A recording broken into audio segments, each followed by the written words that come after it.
Y vamos por el segundo estudio, recordad esto. Segundo estudio que en el bosquejo tiene el título Experiencia gozosa de la vida cristiana. Y abarca, dentro del capítulo primero, los versículos 3 al 26. Punto primero, descanso en la promesa del pasado, que abarca los versículos 3 al 11. En este punto, un subpunto A, alabanza por el progreso, versículos 3 al 7. Anoche acabamos precisamente ahí. En el versículo 7 acabamos la exposición, de modo que ahora vamos al versículo 8. Y este subpunto B se titula Oración por la perfección. En otras palabras, Pablo, que daba gracias a Dios y que alababa a Dios por el progreso que había visto en la iglesia de Filipos, ahora está orando para que este progreso se perfeccione más y más y más y más. Y lo hace en estos versículos 8 al 11. Dice: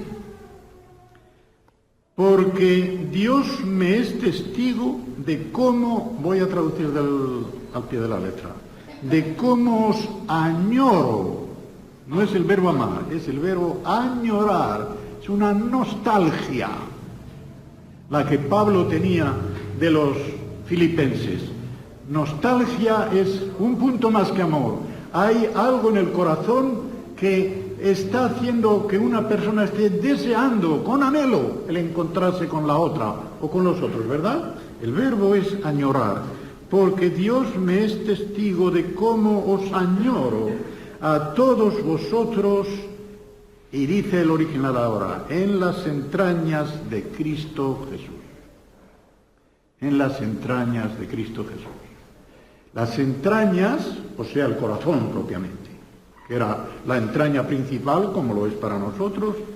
El corazón para los judíos era la sede de los planes del hombre, del sentimiento del hombre, etc. Pero cuando tiene un apelativo diferente, como hay aquí, splanja. El verbo sale bastante en los evangelios, cuando dice, por ejemplo, que viendo Jesús las multitudes, se le conmovieron las entrañas. Splanjomai. El verbo splanjomai. Esplanja, por lo tanto, dice algo más que corazón como centro de la actividad personal del hombre. Entraña ya quiere decir la sede no solamente de los planes del hombre, sino más aún de las emociones, de la vida emocional del hombre. Hay dos lugares en el Antiguo Testamento en que sale un verbo muy parecido y, claro, es en hebreo. En 63, el capítulo que hemos visto antes, pero en el versículo 15 sale el verbo hebreo que tiene que ver con esto. Es el Nahmin. Y allí tiene una relación con Dios. En Jeremías 4:19 es una relación con respecto a los demás hombres. Ahí Pablo está descubriendo su corazón con esa ternura, esa sensibilidad tan estupenda que el gran apóstol tenía, añorando estar con los filipenses y añorándoles con el afecto mismo del Señor Jesucristo. Esto es lo que quiere decir, con el afecto mismo entrañable que el Señor Jesucristo tenía, Él les tenía también este afecto entrañable. Podría decirse, todavía con mayor exactitud, que el mismo Cristo que vivía dentro de Pablo es el que tenía este afecto entrañable hacia los filipenses. Y esto pido en oración. El griego dice solamente, y esto oro. Pero el verbo orar ahí significa orar haciendo una oración de petición. Esto pido en oración, que vuestro amor abunde cada vez más y más. Ahora fíjense en lo que viene. En todo superconocimiento. En todo superconocimiento. Epignosis. Gnosis significa conocimiento. Epignosis, un conocimiento superior. es una palabra muy favorita de Pablo. La saca muchas veces en la epístola a los Efesios. Y aquí, igualmente, pide que ellos tengan un conocimiento superior, cada vez mayor, del Señor Jesucristo, y dice, y donde dice aquí en todo conocimiento no hay tal. Lo de conocimiento pleno está en lo de ciencia, porque gnosis, algunas Biblias y esta misma lo traduce por ciencia. La ciencia hincha, pero lo que dice allí es el conocimiento hincha, en 1 Corintios 8:1. La ciencia, el conocimiento intelectual, engríe, hace que una persona, cuánto sé, ¿verdad? El amor construye, el amor edifica. Pues bien, la palabra que viene después no es esa, no es aesthesi, de donde viene estética.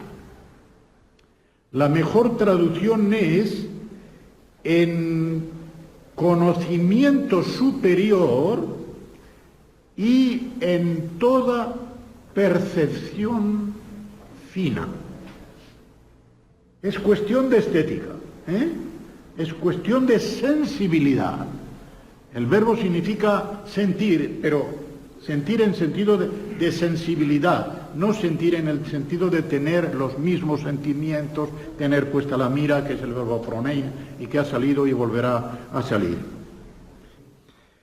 Este conocimiento superior en la mente de Pablo significa no solamente un conocimiento superior de Jesucristo, porque no se le nombra, es un conocimiento superior de Dios en su persona, de sus personas, de los caminos de Dios, de los planes de Dios. ¿Y para qué? ¿Cuál es el sentido práctico de este deseo, de esta oración de Pablo? El deseo de Pablo en esta oración es que mediante este conocimiento superior y esta percepción fina de las cosas de Dios, los creyentes de Filipos sean preservados de la desunión que se ve entre líneas y también del ver siempre defectos en los demás.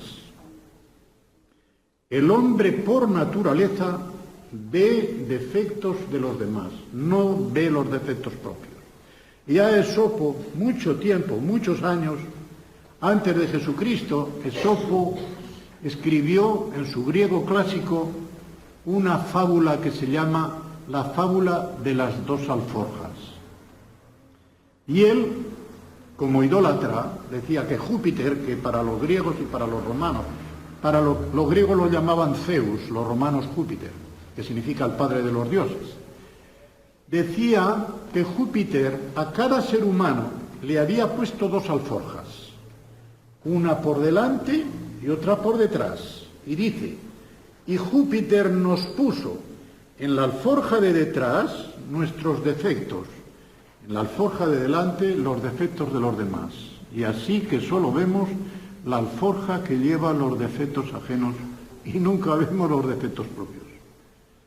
Ya lo dijo Esopo bastante tiempo antes de Jesucristo, pero dijo una verdad tremenda. Estamos inclinados a ver los defectos ajenos. Más aún, la psicología profunda ha descubierto que ordinariamente proyectamos sobre los demás nuestros defectos propios. Gustavo Thibon, el francés este que ha escrito libros maravillosos, él es católico pero tiene libros muy buenos, porque también los católicos pueden escribir cosas buenas. Y tiene uno, no recuerdo ahora en qué editorial, pero si lo encuentran, lo tomen, es muy bueno, El pan de cada día.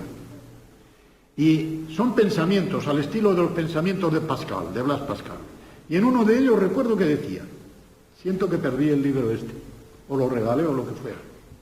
Dice, cada uno proyecta sobre los demás la parte de criminal que lleva dentro. Ya saben que uno de los refranes muy corrientes son, cree el ladrón que son todos de su condición.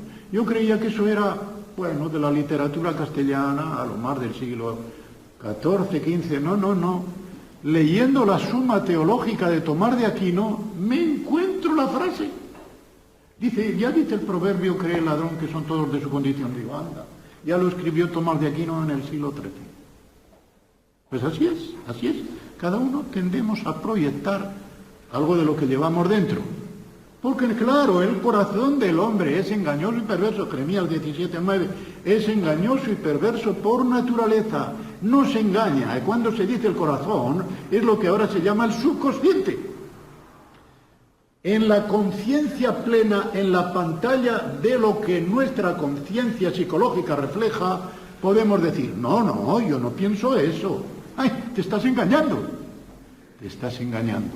Por dentro hay una fuerza, un impulso que sube arriba, oscurece esa conciencia y te está pintando las cosas mal. El pecado original. Y todo lo que nosotros hemos añadido. A eso hace que el corazón del hombre sea siempre perverso y engañoso hasta que es convertido. Y aún después de convertido, sigue con ese engaño en la medida en que el creyente no se deja dominar, controlar y poseer por el Espíritu Santo de Dios. En la medida en que un creyente se va dejando controlar por el Espíritu de Dios, esto va dejando de ser engañoso. Pero siempre queda algo, porque el poder del pecado va siendo contrarrestado poco a poco, no destruido. Otra traducción falsa de Romanos 6:6.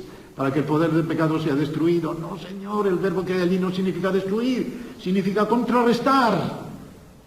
Se ha contrarrestado, se ha desactivado, algo así. Y la presencia del pecado nunca se aparta de nosotros hasta la muerte.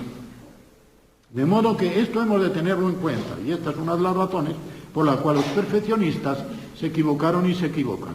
El hombre, el creyente, nunca en esta vida puede llegar a la perfección. Ha de aspirar siempre, y claro, precisamente porque nunca puede llegar, siempre tiene que aspirar hacia ella. Como hacía Pablo, lo veremos en el capítulo 3, cuando él dice, yo una cosa hago, olvidando lo que queda atrás, y lanzándome a lo que queda adelante, voy como un atleta que va a la meta y que sabe que nunca llegará a la meta hasta que no llegue al fin de la vida.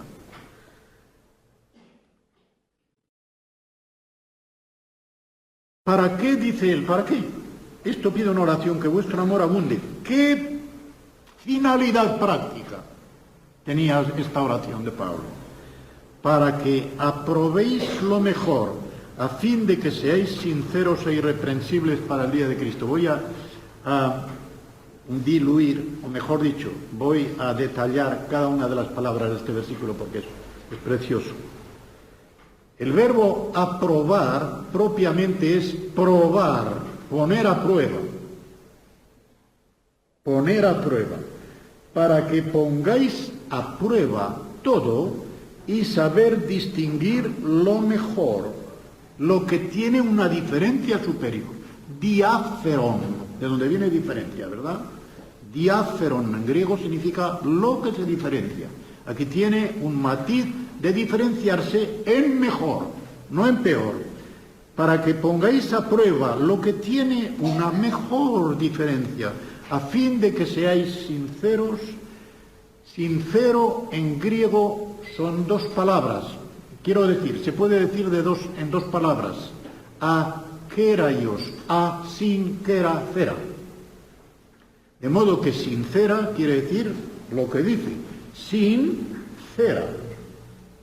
La cera era aquello con lo que un mueble que no había quedado completamente perfecto o quedaba con algún agujerito o algo así, le ponían cera para que quedara llano y no se viese ningún defecto. De modo que sincero es el que no necesita cera con que tapar los defectos propios. Esto es sinceridad. Demostrarse como se es sin taparse. Pero el vocablo que hay aquí no es akeraios, es eilicrineis. Vamos a verlo. Eilicrineis. Este verbo, este adjetivo, eilicrineis, viene a indicar transparencia. De la misma manera que, por ejemplo, recuerdo ahora al vuelo, que Ramón de Campoamor en una de sus poesías dice que para un viejo toda joven tiene el pecho de cristal.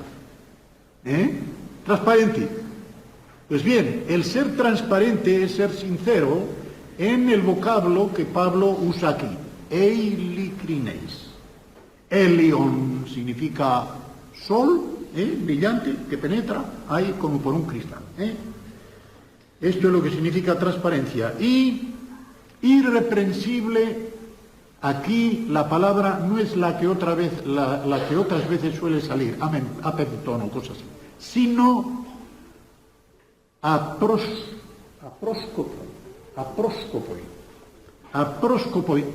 sin, próscopo es escándalo, o piedra de tropiezo. Les voy a decir porque eso les puede resultar interesante.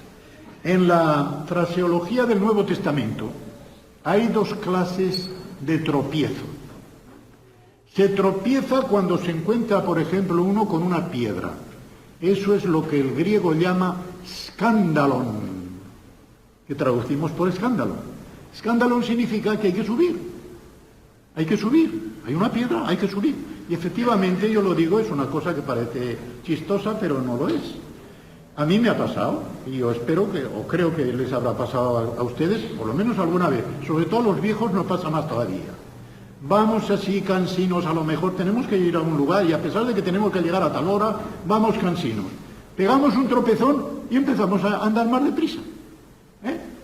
Esto tiene un aspecto práctico también, porque Dios nuestro Padre, cuando vamos por el camino de la vida espiritual de una manera cansina, permite o nos pone delante un tropiezo para que nos demos cuenta de la forma en que andamos y echemos a andar un poquito más deprisa. Ese es el escándalo. Pero el otro, proscopón, significa que hay un corte en el terreno. En vez de estar una cosa hacia arriba, está una cosa hacia abajo, es una especie de sima. Eso también es un tropiezo, porque te caes abajo. Esto es lo que es proscopón. Pros, delante, copón, cortado.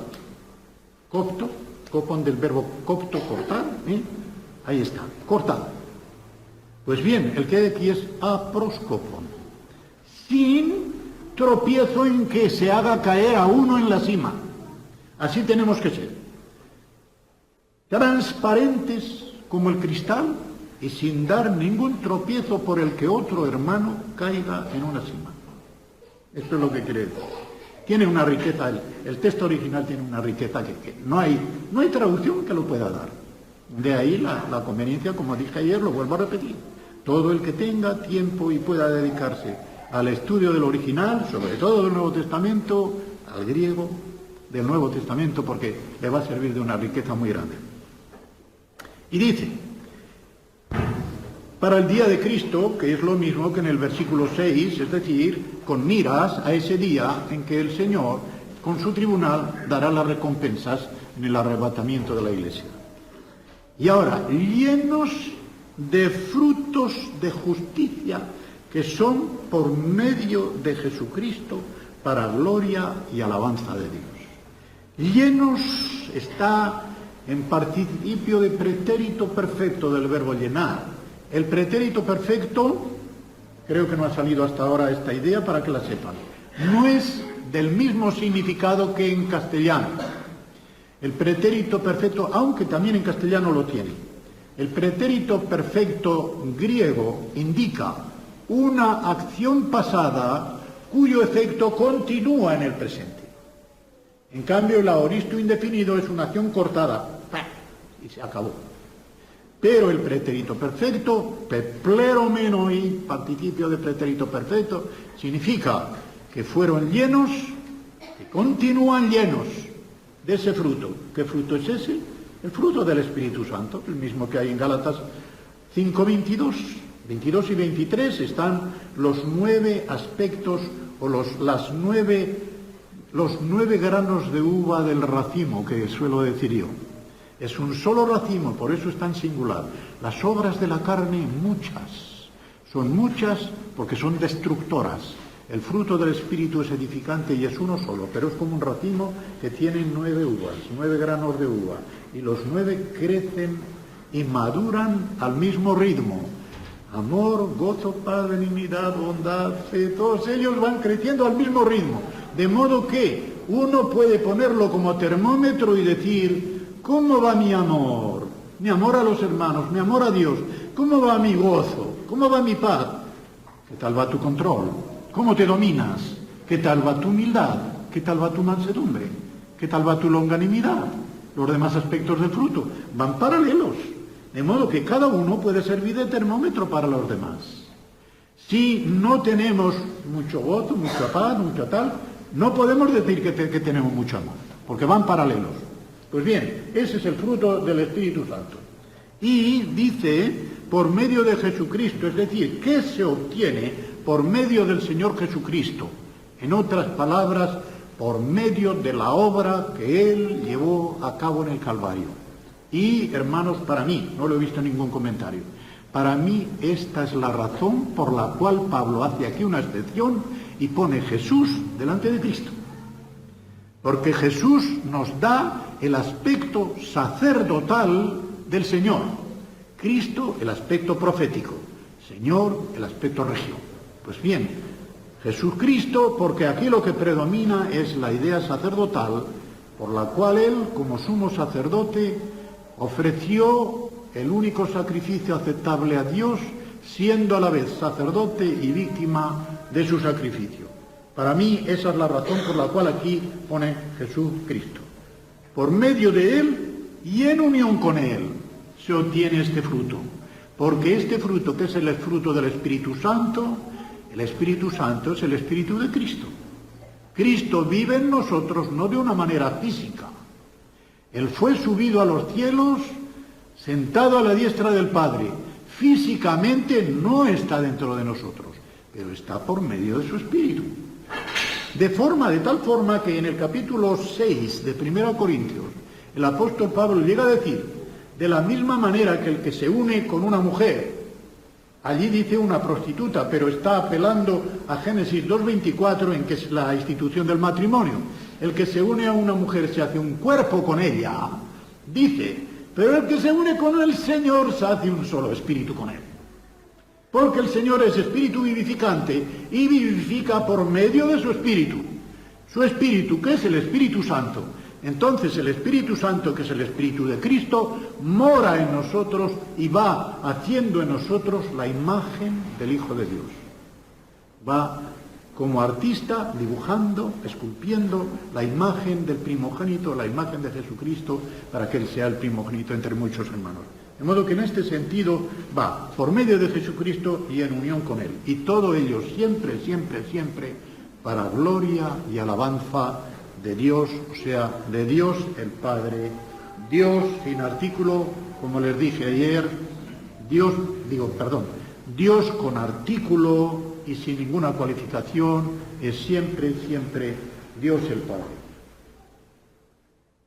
Y así está en esta parte. ¿Perdón? Está sin artículo. Está sin artículo. Lo cual quiere decir que entra la Trinidad entera. Dios en su naturaleza, y como hay tres personas en Dios, no me había fijado que estaba sin artículo. Epainon teu. Pasamos a otra parte, que es el punto 2 de este estudio segundo. Descanso en el propósito del presente. Versículos 12 al 18. No he cerrado el paréntesis, pero para que no me equivoque. Su punto a pesar de sus cadenas. O sea, él tenía la paz interior, paz espiritual completa, a pesar de sus cadenas. El punto B será a pesar de sus enemigos. Pues bien, a pesar de sus cadenas. Versículo 12. Quiero que sepáis. El original no dice quiero que sepáis, dice quiero que conozcáis. La diferencia que hay entre el verbo saber, oida, en griego, y el verbo conocer, ginosko, es que saber se refiere a la experiencia de uno en la ciencia, en el arte, en lo que sea, una experiencia personal que tiene, que le da a uno cierta sabiduría en las cosas, sean las cosas de arriba, sean las cosas de abajo. En cambio, el verbo ginosko, de suyo suele significar un conocimiento afectivo, íntimo, experimental de una persona con otra. La primera vez que sale este verbo en el hebreo, yadoa, es en Génesis 4:1 y nos da la pauta de todos los demás. Conoció Adán a su mujer Eva y ésta dio a luz a su hijo primogénito Caín. Y dijo, lo he obtenido de Dios, porque Canaán significa obtener, Caín se parece a Canaán, ¿verdad? Conoció Adán a su mujer. Ya sabemos lo que significa, ¿no?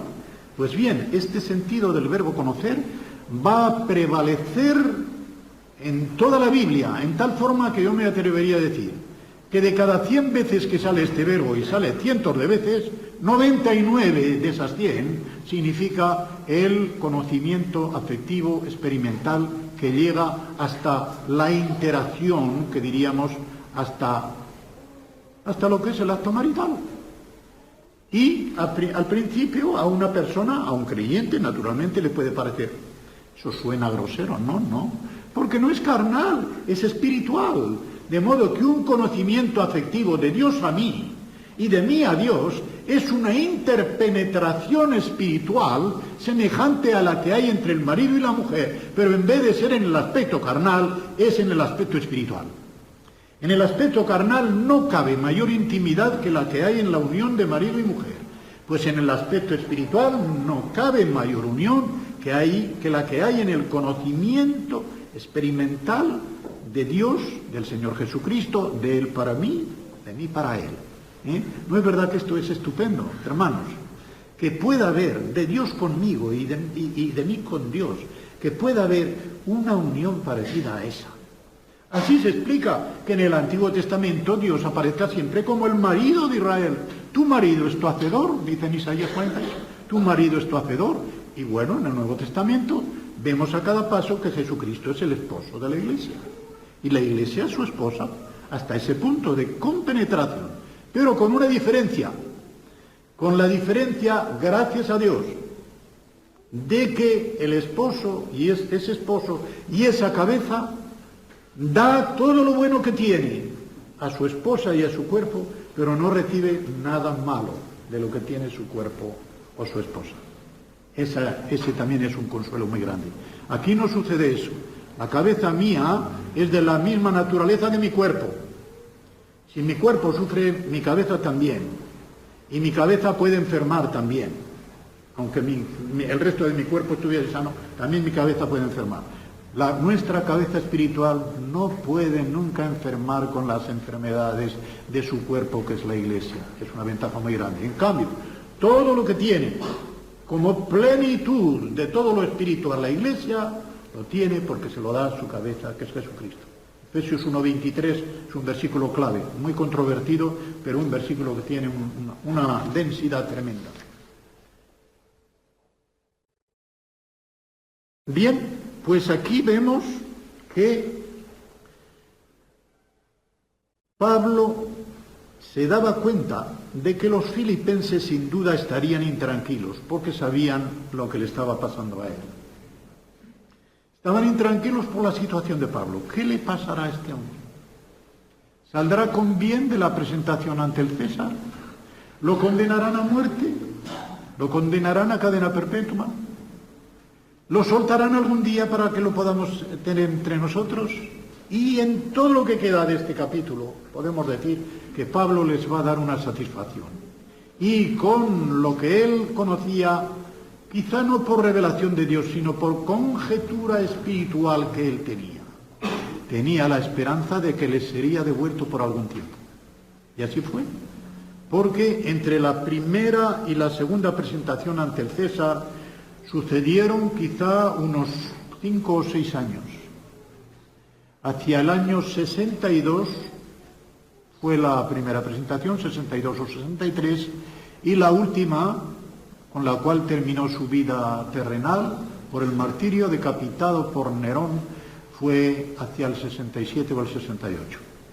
Muy poco antes de que Nerón muriera. Poco después de morir Pedro y Pablo, murió Nerón. Naturalmente que iría a distinto lugar, ¿no? Pues él estaba preocupado por la preocupación de los filipenses.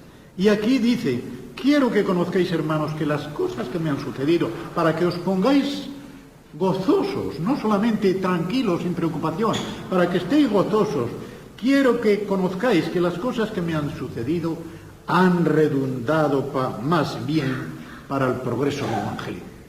Incluso estando aquí prisionero, el Evangelio ha ganado muchas bazas, no solamente precisamente estando, sino precisamente por estar. Precisamente por estar. Y él se apresura, por lo tanto, a decir que no se angustien por él, no. Esta situación ha servido para mayor progreso del Evangelio. De tal manera que mis prisiones, el griego dice mis ataduras, es decir, mis cadenas se han hecho patentes en Cristo, en todo el pretorio y a todos los demás. Si según la opinión más probable, porque hay quien lo discute, Pablo estaba en Roma, la guardia pretoriana del emperador en Roma podía llegar hasta de 6.000 a 9.000 soldados. De modo que por toda aquella guardia pretoriana que se turnaba cerca de donde tenía Pablo su piso, en que estaba atado siempre por lo menos a un soldado, no se iba a escapar, ¿no? Pero a todos se lo hacían, pues a él también. Tenían preso, pero podía salir, siempre que fuera con la cadena y con el soldado, ¿eh? Podía salir en la primera prisión, no en la segunda. Pues él dice, se ha hecho evidente, el Evangelio de Cristo se ha hecho evidente, porque todo el mundo se ha podido dar cuenta de que yo estoy aquí no por falta de tacto, no por haber atacado a los judíos, no por haber atacado a las autoridades del imperio, no, sino pura y simplemente por el testimonio de Jesucristo, por el testimonio del Evangelio, únicamente por eso. De ahí que él está gozoso y quiere que los filipenses estén también gozosos, porque él ha tenido una oportunidad estupenda de que dentro de la guardia pretoriana y todos los demás, dice, todos los demás que acudían a verle o que pasaban por allí podían tener una experiencia de lo que a él estaba pasando. Y con ello, pues, el Evangelio iba cobrando progreso. Dice, y la mayoría, yo cuando llegué a este punto digo, la mayoría puse entre paréntesis, no todos, pues no, porque si no diría todos. Pero no, él dice la mayoría, pleionas, la mayoría.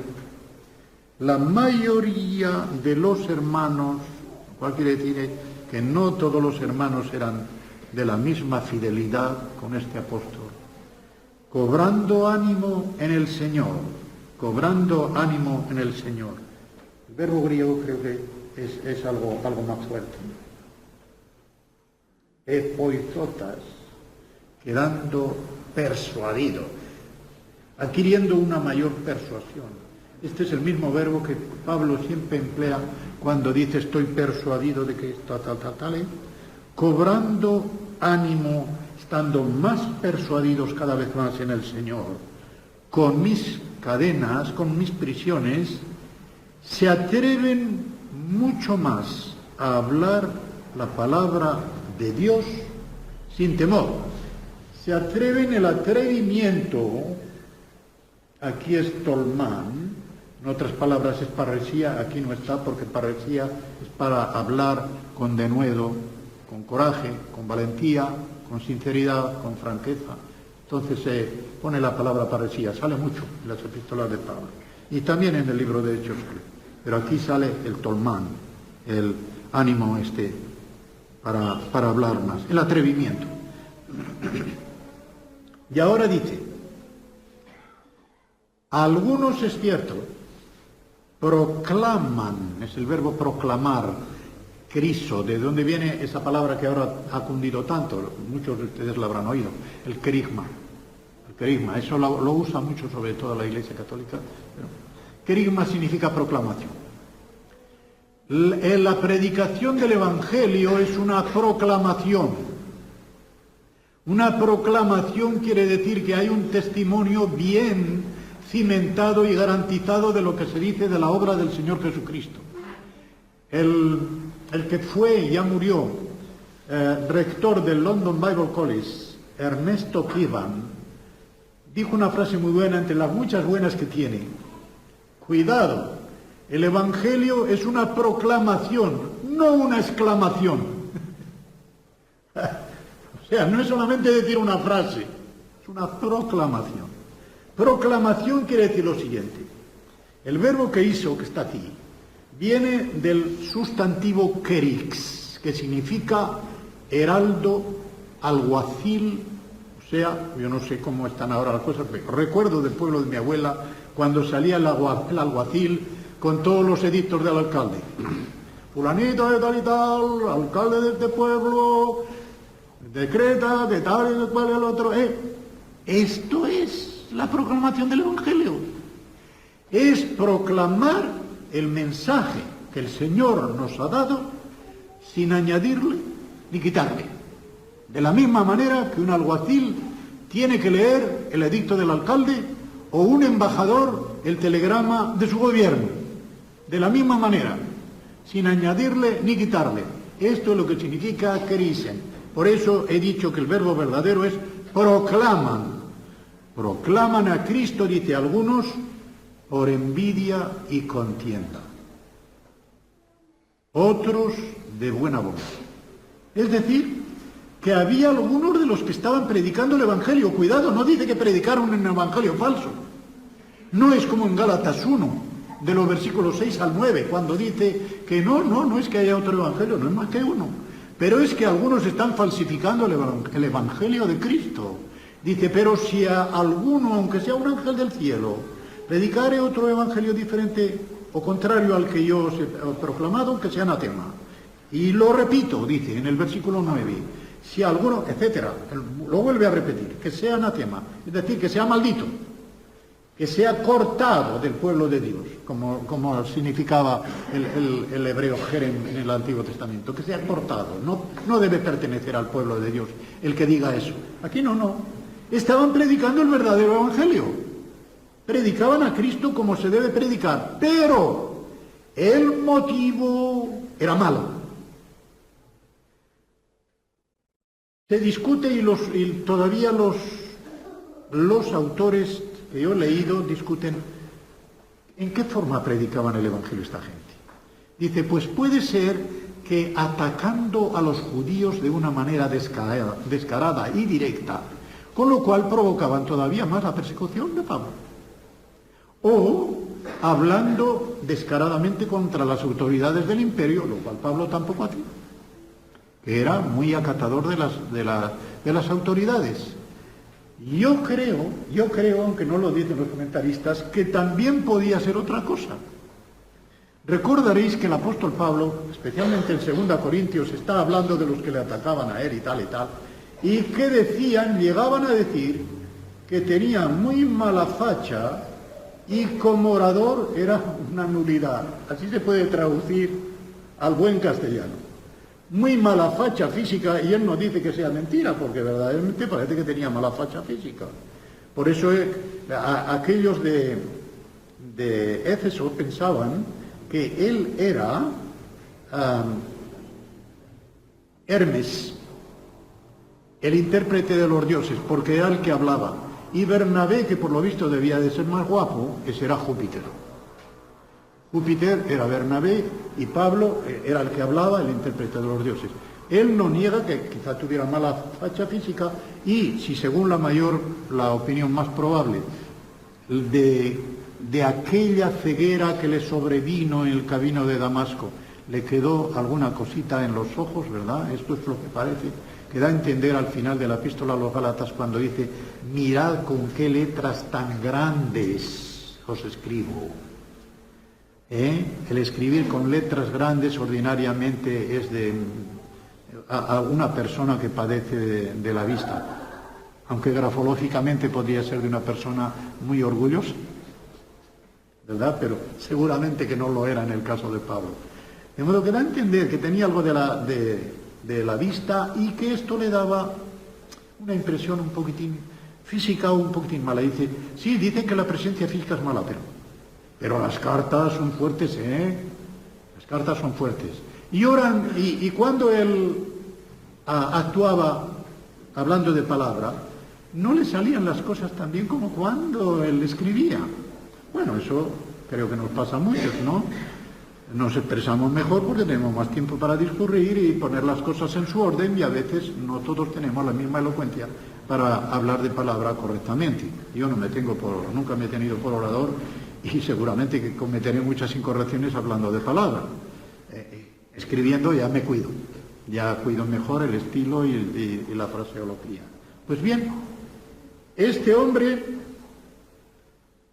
en mi opinión, habría quienes dijeran: ese está preso, ya no puede predicar por ahí. Pero es que es el único que puede predicar, ¿o qué? Yo voy a demostrar que puedo predicar el Evangelio también como él. ¿No os parece que habría quienes pensaran también eso? Ahora que él está preso y como él, bueno, cuando está suelto, él atrae a la gente. Hace milagros, hace tal, atrae a la gente. Pero yo voy a demostrar que puedo predicar el Evangelio también o mejor que él, ahora que está preso, ¿sí? Por contienda, por envidia, etcétera. Otros lo hacían de buena voluntad, sabiendo que él estaba preso por el Evangelio. Bueno, pues yo ahora voy a poner de mi parte lo que quiera, con todo el amor que tengo hacia el apóstol, pero voy a suplir lo que él no puede hacer en esta parte, y en esta, y en esta, y en esta. Y cada hermano puede hacerlo cuando otro hermano está impedido por enfermedad, por lo que sea. Y lo puede hacer de buena voluntad, sin pensar que está poniendo al otro de menos. Yo recuerdo, yo no solía gritar. Cuando predicaba siendo magistral de la catedral de Tarazona, yo tengo esta idea, quizá es un reflejo de que proyecto mi defecto. Cuando un orador grita demasiado, en mi opinión, quiere suplir con el grito lo que le falta de sustancia. No digo en todos, ¿verdad? Pero en muchos, con mucho gesto y con mucho grito, y que dice: oh, qué poca cosa. No lo digo que sea en todos. Pero me tocó predicar en una parroquia, en una iglesia pequeña, donde el cura, que había sido condiscípulo mío en el seminario, aunque estudiaba 3 años menos, ¿verdad?, era bastante sordo. A este hombre, claro, siendo bastante sordo y que yo no grito mucho, le debió de parecer que yo no me había portado como debía, aun siendo el magistral de la catedral. Aquel hombre se puso a gritar desde el presbiterio que había que taparse los oídos, gritando para añadir algo a lo que había dicho, como diciendo: el pobre hombre, a pesar de ser canónigo del magistral, no se ha desempeñado como... Ahora voy a demostrar yo que... Envidia y contienda. Qué pobre hombre uno que hace esa cosa. Qué pobre hombre que tiene que acudir a esos medios, a esos recursos. Pues bien, así lo sabía, no cabe duda. Ahora os voy a decir una cosa. Los versículos 16 y 17 en casi todos los manuscritos están al revés. El que es 16 es 17 y el que es 17 es 16. Por lo tanto, los voy a leer como habrían de ser en realidad. Versículo 16, el que pone 17, los unos por amor, sabiendo que estoy puesto, un término keimai, que es término militar, como un soldado que está en su puesto, que estoy puesto para la defensa del Evangelio. Los otros, versículo 16, que debe ser el 17, anuncian a Cristo por contención, no sinceramente, pensando añadir aflicción. El griego dice fricción a mis cadenas. Recuerdo haber leído en un comentario que decía: las cadenas que Pablo llevaba incluso le podían levantar ampollas en las piernas, en los brazos, tal. Pues esta gente creía que todavía le iba a levantar más ampollas, predicando por contienda, predicando por envidia.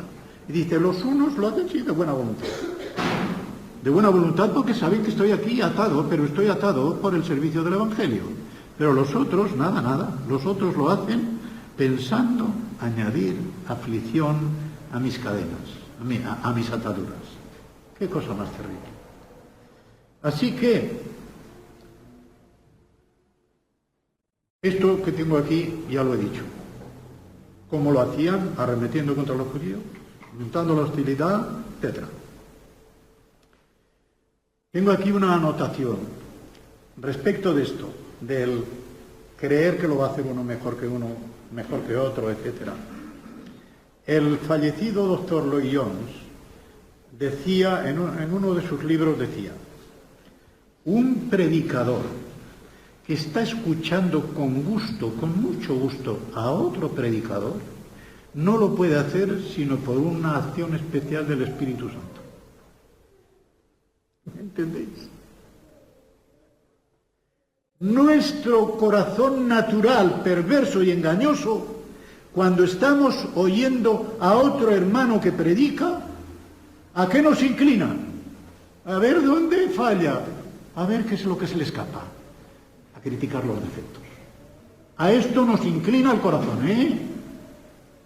Pero el que escucha con gusto y dice, qué bien, pues mira, esto me va a servir, tal, ¿eh? Siempre podemos aprender de otros hermanos, y no solamente del que esté predicando, del que está en el banco, podemos aprender.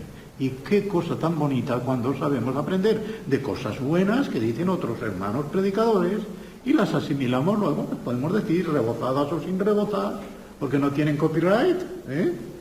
Si no están escritas, las podemos decir. Pero él decía, con mucha vista, cuando se oye con gusto, eso lo está haciendo el Espíritu Santo, no lo hace el corazón natural del hombre. Pues este es el caso que presenta Pablo. Algunos de ellos no les inspiraba el Espíritu Santo en el Evangelio, no les inspiraba él. ¿Y cómo reacciona Pablo? ¿Qué pues?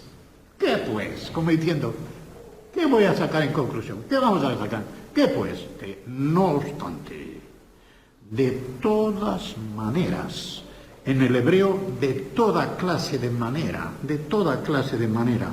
o por pretexto o por verdad, Cristo es anunciado. Y en esto me gozo y me gozaré aún. Como diciendo, lo están haciendo por contienda, pero lo que predican es el Evangelio de Cristo. Pues no me importa que lo hagan por contienda, por envidia mía. Están predicando a Cristo, es el verdadero Evangelio, me gozo. Qué corazón tan grande el de este hombre. Él podía haber dicho, pero mira que son malos, qué mala idea tienen. No dice eso. Dice sí la verdad, lo hacen por contención, lo hacen por envidia, pero están predicando el verdadero Evangelio. Pues que lo hagan por lo que lo hagan, yo me gozo. Y me gozaré aún. Estupendo. Qué estupendo. El verbo que hay aquí para anunciar, porque para anunciar hay varios verbos en griego. El katangelo, que es el que está aquí, es el mismo verbo que está en 1 Corintios 11:26, cuando el apóstol Pablo dice, recordando las palabras de Jesucristo, todas las veces que hicieres esto, la muerte del Señor anunciáis hasta que Él venga. Es el mismo verbo, katangeleti. Es el mismo verbo que aquí. Y ahora entramos en la tercera parte de este estudio. Descanso en el plan del futuro, que comprende los versículos 19 al 26. A ver si por lo menos estos versículos los vamos a dar.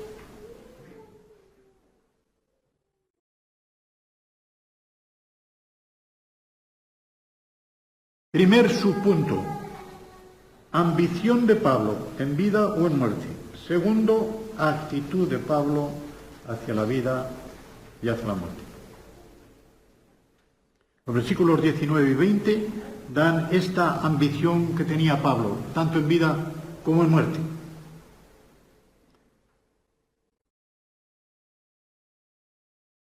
Dice el versículo 19, porque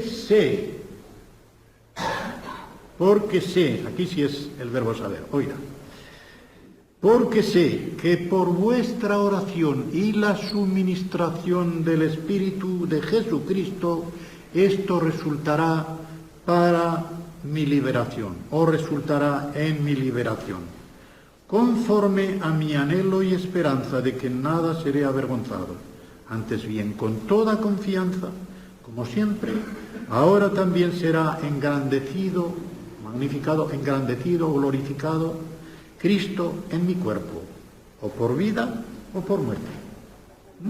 Estos dos versículos dan la ambición de Pablo. Él pone dos clases de ayuda. Mediante vuestra oración. Espero que oréis por mí, para que esto resulte para mejor gloria de Dios, para ganancia mía y provecho del Evangelio y provecho vuestro. La suministración del Espíritu de Jesucristo. Para suministración está enteramente el mismo vocablo que hay en Efesios 4:16, enteramente el mismo, que es epijoreguía, suministro. ¿A qué se refiere Pablo el suministro del Espíritu Santo? Muy probablemente se refiere a lo que el Señor Jesucristo ya había dicho. La referencia la tienen en Mateo 13:11 y en Lucas 12:11. Cuando el Señor Jesucristo está hablando de que cuando os llevaren a los tribunales, no os preocupéis por lo que tenéis que decir ni hablar, porque el Espíritu Santo os pondrá, por decirlo así, en la boca las palabras que vais a decir. No sé si alguno de ustedes, hermanos, habrá oído lamentablemente aplicar este versículo. Yo le he oído a un hombre, a un predicador, delante de la juventud de mi iglesia. Tuve que decirles enseguida, no le creéis en nada de lo que ha dicho. Decir que él subía al púlpito sin preparación, porque para eso estaba el Espíritu Santo. ¿Qué os parece? Claro, Jesucristo dijo allí que no hay que preocuparse por lo que hay que decir, que Él pondrá, el Espíritu Santo pondrá en nosotros las palabras. ¡Qué desatino! Sacar de contexto completamente las frases de Jesucristo. Jesucristo está hablando solamente de cuando le lleven a uno a declarar ante los tribunales, y al que lo llevan, al creyente que llevan a declarar ante los tribunales, no sabe lo que le van a preguntar. Y entonces, para contestar con todo descanso, con toda paz, con toda plenitud de confianza en el Señor, Jesucristo le dice, no penséis, ya os dirá el Señor, en mi espíritu, ya os dirá el Espíritu Santo lo que vais a contestar. Muy bien, ese es el contexto. Pero, hombre, subir al púlpito ahí no te van a tomar de sorpresa. Subir al púlpito sin prepararse es tentar a Dios. No es esperar que el Espíritu Santo hable, es tentar a Dios. Estas dos fuentes de ayuda esperaba él, la oración de los filipenses y el suministro del Espíritu Santo en casos de apuro. El Espíritu de Jesucristo, que dice él. El Espíritu de Jesucristo. Esto de liberación, aunque el vocablo es sotería, que puede significar liberación, principalmente significa salvación, muy probablemente en este lugar, más que salvación o liberación, significa vindicación. Es decir, que iba a salir bien de aquella prueba. ¿Lo soltarían o no lo soltarían? Pero él iba a poder salir de allí con la cabeza alta, sin tener que avergonzarse. Por eso lo pone en el contexto. Conforme a mi anhelo y esperanza de que nada seré avergonzado. La misma frase muy parecida y el mismo verbo que encuentran ustedes en 2 de Timoteo 2:15. El obrero de Dios que no sea avergonzado porque sabe cortar, sabe distribuir, dividir, el verbo allí, rectamente la palabra de verdad. No es avergonzado el que está preparado para esto. Pues bien, él sabía que no iba a ser avergonzado porque iba a dar un verdadero testimonio del Señor Jesucristo. Fuera como fuera, suelto o sin soltar, en vida o en muerte. Por eso dice, será glorificado el Señor Jesucristo en mí, por vida o por muerte. Es decir, o me soltarán o me matarán. Si me matan, soy, como dice aquí, mártis.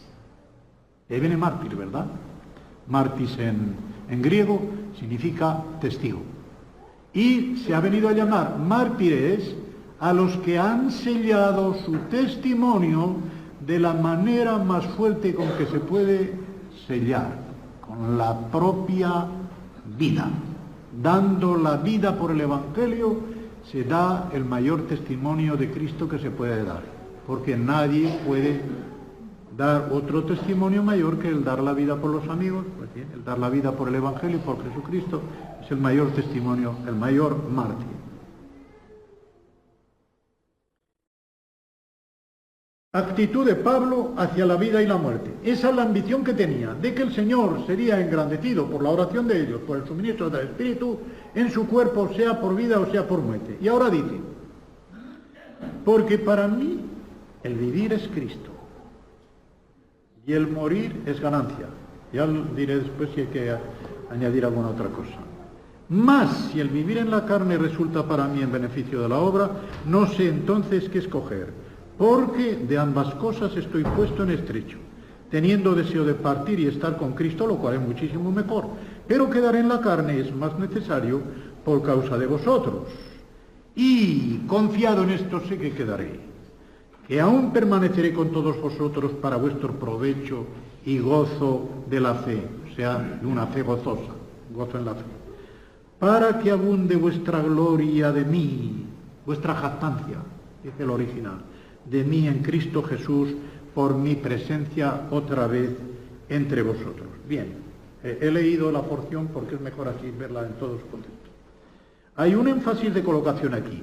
Énfasis de colocación en griego se llama cuando la palabra o la frase más importante se pone o al principio o al final. Porque la pedagogía enseña que lo primero y lo último es lo que mejor se queda en la memoria. Lo de en medio puede diluirse, pero lo primero, porque sorprende, lo último, porque es lo último que ha quedado allí.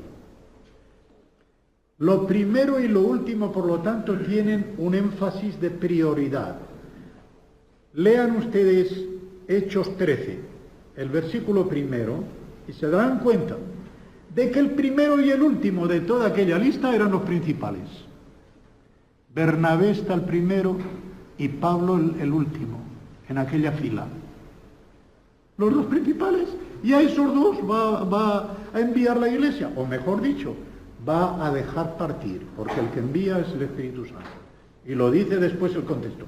Y enviados por el Espíritu Santo, el verbo que hay allí es soltar las puertas, las compuertas, para que pudieran salir.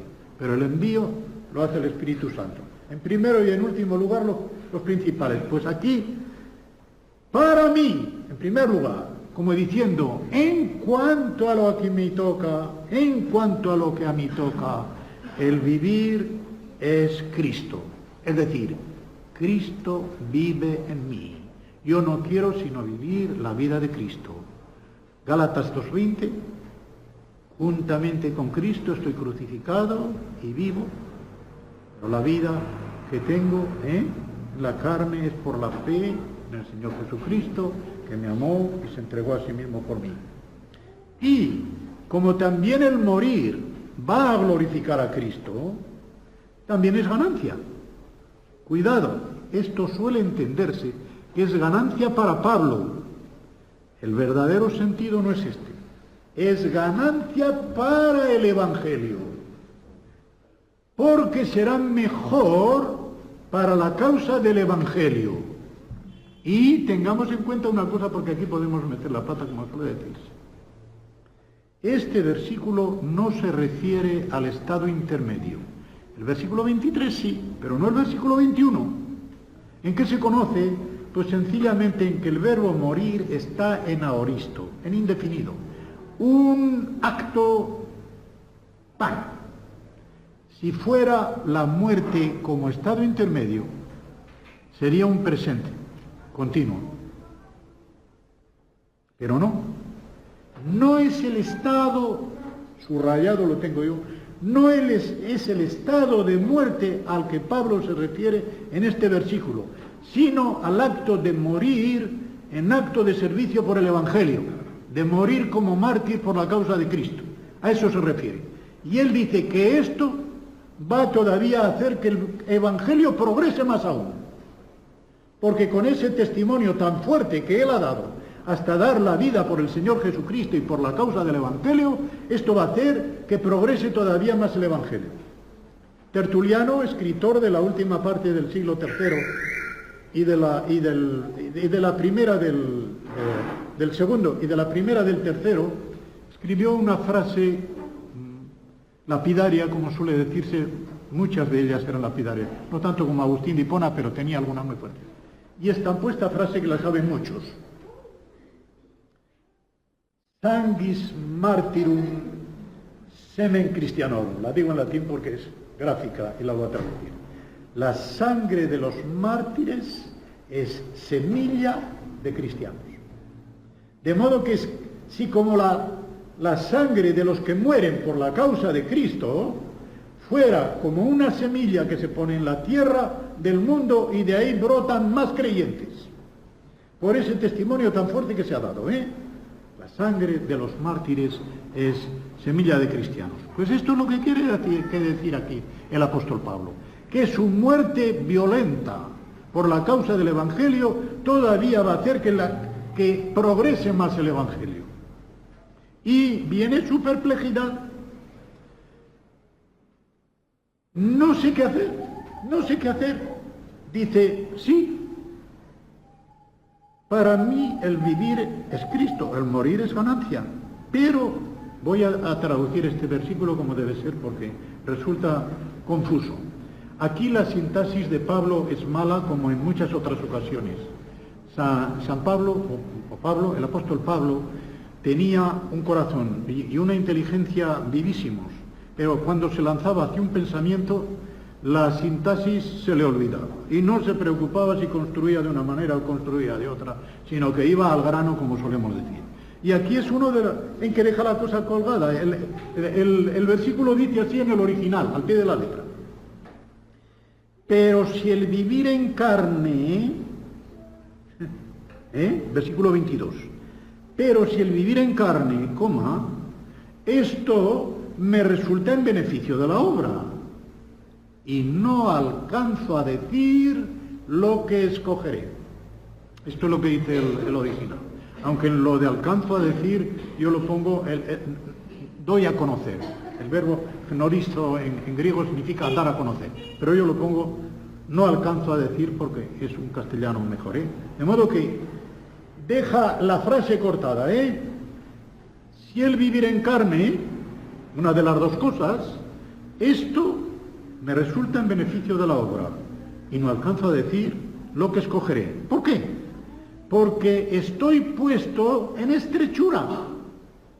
En los Salmos, ustedes verán una cosa: la libertad se expresa mediante el símil de salir a la anchura. Salir a un espacio ancho es tener libertad. Pues bien, encontrarse en estrechura quiere decir que uno está violento, coaccionado por unas fuerzas que escapan a su voluntad. Y él se siente como encajonado ahí, aprisionado entre dos fuerzas. Estas dos fuerzas son su deseo natural, santificado por Dios, pero deseo natural,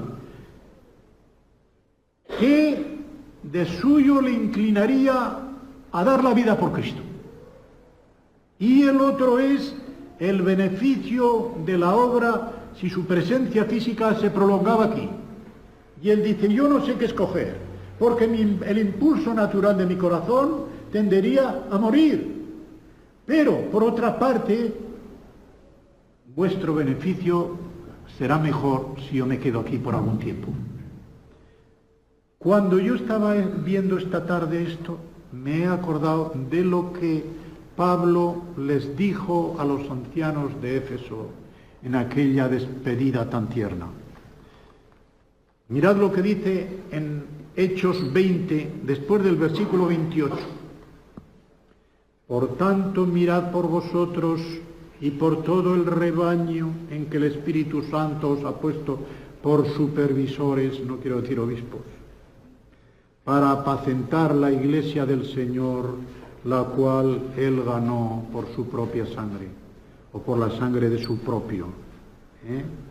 La sangre de Dios, porque la sangre de Jesucristo era Dios, era la sangre de Dios. Y dice ahora, porque yo sé, tenía conjetura o algo más que conjetura, de que después de mi partida entrarán en medio de vosotros lobos rapaces que no perdonarán al rebaño, y de vosotros mismos se levantarán hombres que hablen cosas perversas para arrastrar tras sí a los discípulos. Por tanto, velad acordándoos que por 3 años de noche y de día no he cesado de amonestar con lágrimas a cada uno. ¡Qué ternura! ¡Qué ternura! ¿Pero veis lo que Pablo veía venir?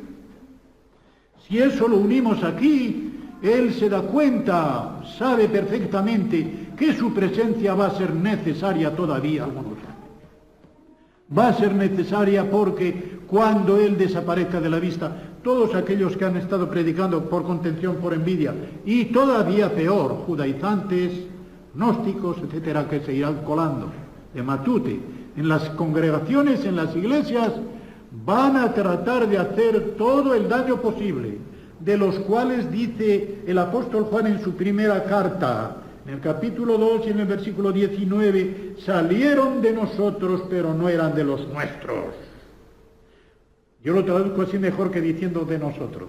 Salieron de nosotros, pero no eran de los nuestros, porque si hubieran sido de los nuestros, hubieran permanecido con nosotros. Pero salieron precisamente para que se manifestara que no todos son de los nuestros. Falsos profesantes que se meten de Matute en las iglesias, pero allí lo grave era que no solamente se habían metido de Matute en la congregación, sino que habían subido al púlpito y se arrogaban el papel de maestro en la congregación. Maestros falsos. Maestros falsos. Qué terrible. Bueno, se puede dar ahora. Ojalá no se diese, ¿verdad? Ojalá no se diese. Pero solamente el Señor sabe quiénes son los suyos. Cada uno podrá, si examina su conciencia, saberlo. Pero nosotros no lo sabemos. Y desgraciadamente hay también inconversos que suben al púlpito. Desgraciadamente. Ojalá no ocurriera. Pero va ocurriendo y va ocurriendo cada vez más. Qué desgracia. Ya no digo, claro, en iglesias que se van desviando completamente del Señor. No sé, yo creo que aquí quizá no sea tanto. En Inglaterra, hermanos, es una catástrofe. 13 iglesias hay en el pueblo de 17.000 habitantes donde nosotros nos congregamos. A 4 kilómetros de donde vivimos es la iglesia más cercana, porque donde vivimos hay 3, pero que se unen con la católico-romana del lugar a donde vamos. Hay una iglesia católico-romana en todo el ámbito aquel.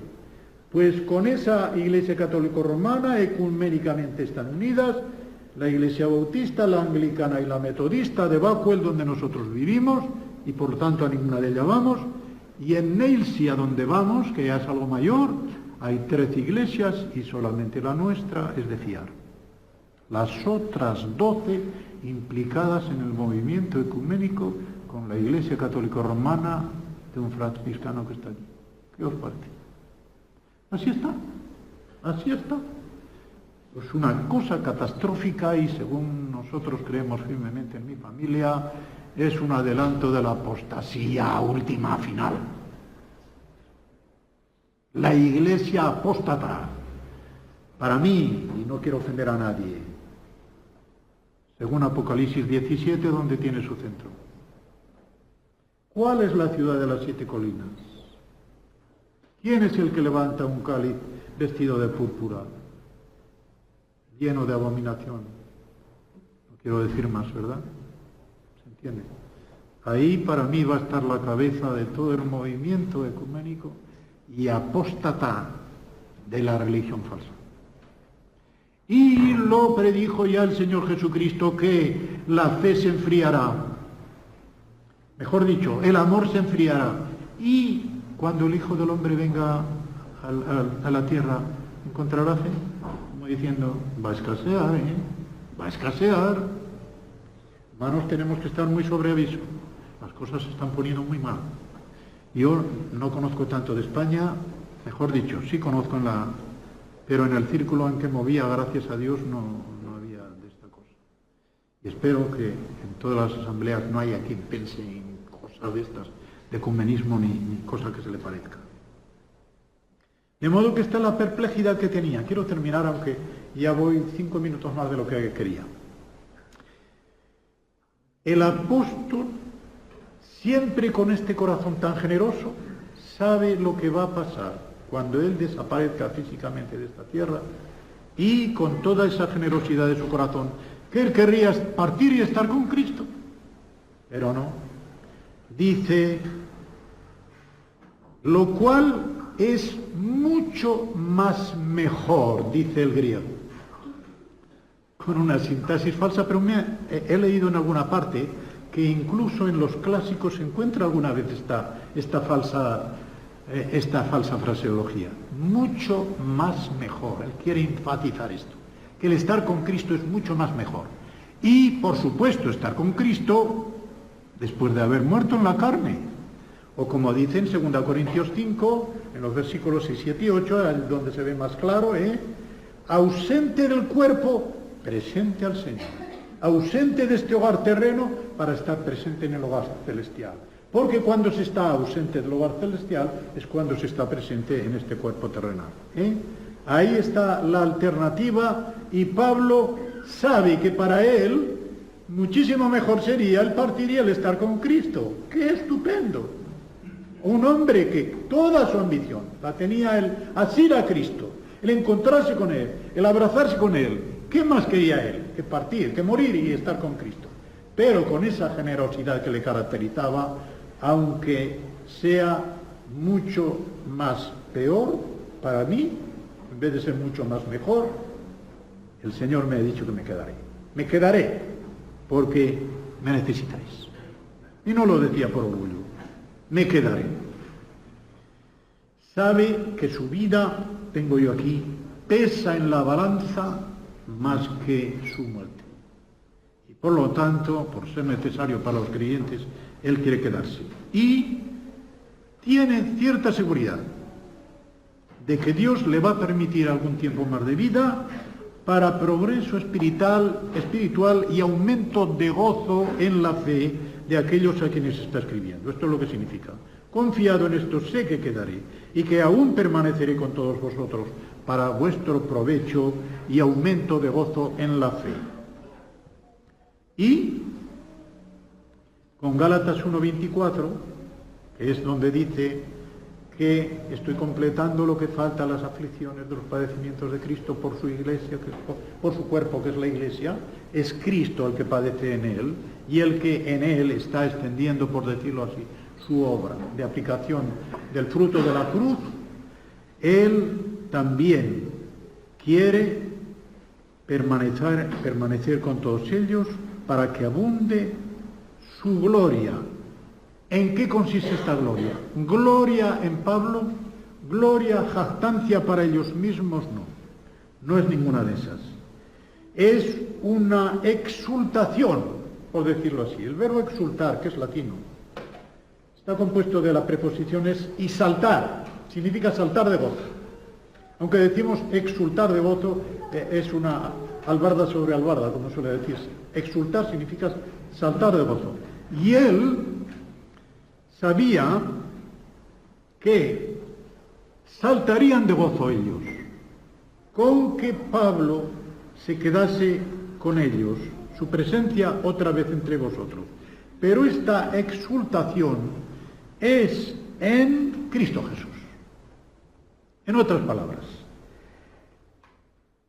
ellos se daban cuenta de que al ver que el fundador humano de su iglesia había promovido el progreso del Evangelio, incluso en prisión, y sobre todo al haber sido soltado de la prisión y poder estar otra vez con ellos, se jactan no en sí mismos, ni siquiera se jactan en Pablo, se jactan en una especie de explosión de acción de gracias a Dios que había sido tan generoso para ellos, como para preservarles aún durante algún tiempo en vida aquel gran apóstol que había sido el fundador de la Iglesia, el que con tanto cariño los había criado espiritualmente, el que con tanto cariño añoraba otra vez verlos y el que tenía conjetura o más conjetura de parte de Dios, más que conjetura, de parte de Dios, que por algún tiempo les iba a ser todavía preservado para que les siguiera edificando en la fe. ¡Qué alegría para ellos! Y él tiene una alegría tan grande y mayor que la de ellos, a pesar de que sabe muy bien que el estar con Jesucristo sería para él un beneficio mucho más mejor, como él dice. Ojalá, ¿verdad, hermanos?, que estos sentimientos del apóstol Pablo estuvieran en el corazón de cada uno de nosotros. ¿Cómo progresaría el Evangelio? Si cada hijo de Dios, si cada hija de Dios tuviéramos estos sentimientos en nuestro corazón, como los que había en el apóstol Pablo, el Evangelio progresaría. ¿Qué diría el apóstol Pablo si después de 20 siglos se presentara y dijera, pero todavía está el Evangelio así? Y lo que hay evangelizado se encuentra de esta manera.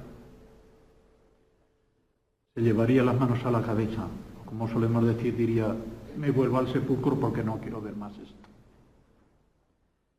Nuestra gran responsabilidad, viendo lo que el apóstol Pablo sentía en su corazón, es tener estos mismos sentimientos, como dice él después en el capítulo 2, los mismos sentimientos que hubo en el Señor, en Cristo Jesús, no solamente con humildad, con mansedumbre, sino para salir, a que el Evangelio progrese.